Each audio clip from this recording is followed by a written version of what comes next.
Are you in danger of putting all your marketing eggs in one basket? Have you got that splendorous Instagram account, or maybe you're spending all your time on YouTube? But what if it all went away? So I'm here today to tell you you need to look back and think of email. And I'm going to be teaching you how to use email lead magnets to successfully grow your private practice in 2021. Hi, I'm Dr. Cass Smith from Private Practice Ninja, and this month we've been talking about the 3 M's, namely money, marketing, and me being the brand you. Today I want to talk with you about email. Why do I want to talk with you about email? Because I see constantly the same mistake being made by clinicians over and over again. So quite rightly, they focus on nurturing a following on one platform. That's not a bad idea. Maybe you've got a lovely following on Instagram. Maybe you've got a nice Facebook mums group going on and you're a paediatrician who looks after children. But what if it all went away? What if the Zuckerberg gods suddenly decided to send it away in a puff of smoke? Without rhyme or reason, and probably without fairness, your account, your profile just disappeared. It happened to Donald Trump. Okay, he was a little bit naughty. But seriously, I've had 5 biz chums this month who've had their accounts just taken away for absolutely no reason. And despite pleading and begging, they haven't been allowed them back. They're locked out. And the problem with social media is, although it can be a fantastic way to grow a following, it is rented land. And you need to be building an empire on land that you own, namely your website and, very importantly, your email marketing list. So how do you get people onto your email list in the first place?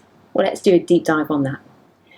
Firstly, it's important to remember that your email marketing list should be separate from your clinical email list. Now, there are some practice management software systems that integrate them a bit, but the trouble is you're not allowing yourself then to attract people who aren't yet your patients and people who may be potential referrers. So let's think about things not to do when you're trying to attract people to you. Well, the first thing is that there's no point putting up a simple box on your website that says, please sign up to my newsletter, because nobody cares about your newsletter. Sorry about that. And the other thing you shouldn't be doing is trying to appeal to everybody generically.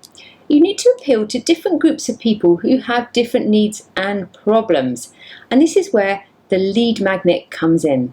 So what on earth is a lead magnet? Well, it's a bit of a cheesy term that's used in marketing, but you'll understand the concept. You put in your email address in return for something fabulous that's going to enable you to do something differently, think something differently, be enlightened about something that you weren't before. We've all signed up to them, and I can guarantee you probably signed up to hundreds of them over the last decade. What makes a great lead magnet? So lead magnets come in all different shapes and sizes. They could be, I don't know, a little stream of emails that contain a video teaching you how to do things step by step that's drip fed to you over a week. It could be a downloadable PDF. It could be an invite to a webinar. It could even be a quiz. So a really good lead magnet needs to solve a problem. It's not about you. It's about your audience. And I see time and time again clinicians trying to make a lead magnet to satisfy their own clinical desires. So what I mean by that is there's no point producing a beautiful magnus opus if it's your hobby horse and it's not really a real problem that really needs solving. So the other thing you need to remember is it needs to appeal to a very niche set of people. Now, before you get all sweaty, you can have several lead magnets for different people. So for example, you may be wanting to make a lead magnet that actually appeals to referrers as opposed to potential patients.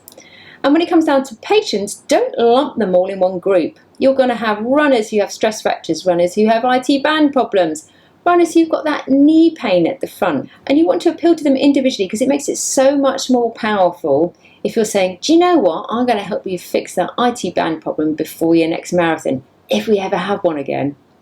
So how would you make a lead magnet for another clinician? Let's imagine you're a respiratory consultant and you regularly get asked by people, I've just had this patient that I've sent for a CT scan for another reason and it's found this nodule.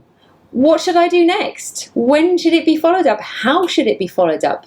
How useful would it be if you were one of those clinicians and you had a guide about when to refer, how to refer, what needs to happen next, and you don't have to ram it down their throats that you're the person to send those patients to, because if you show your expertise and knowledge, they're bound to send you patients. But make it easy for them. Put a call to action saying, oh, by the way, if you do happen to have patients like this, here's my email address, send them to me. Perhaps you might be an osteopath who loves to treat golfers, and time again, you have golfers who get low back pain because you know their swing's a bit crap.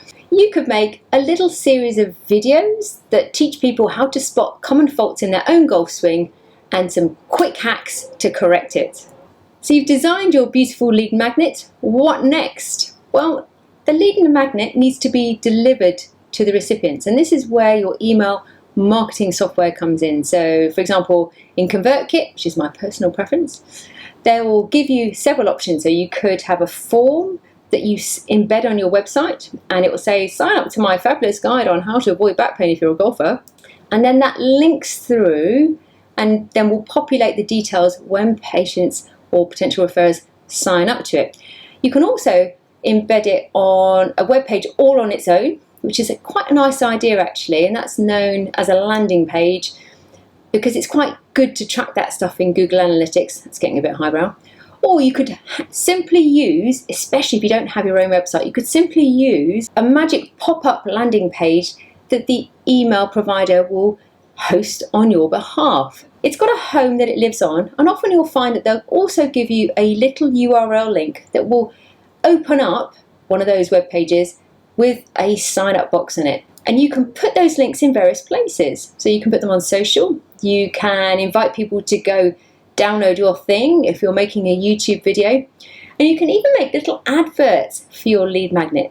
So this works beautifully, for example, if you've got followers on Facebook or LinkedIn, and you could say, today we're going to be talking about common causes of back pain in golfers. But you know what? If you're a person who plays golf and you want to get the quick hacks, sign up for my guide below. So it's important to advertise the lead magnet. But if you've got a great following on social, this is where you can convert your tribe. Say, come on over here, I've got this fabulous thing. So why are lead magnets so important? Well, your email list is the single biggest tool you have alongside your website to promote your private practice. Why is it better than social? Because it's far more converting. In other words, if you've got an audience, and let's say you've got 100 people, on average, at least 2 of those people will sign up to the stuff that you're asking them to sign up to, or become a patient, or book an appointment. And on social media, that number is much more diluted. So use your social channels, drive them to your lead magnets, and make 2021 the year that you grow your private practice email list. I'm Dr. Cass Spencer-Smith, and I'll see you next time.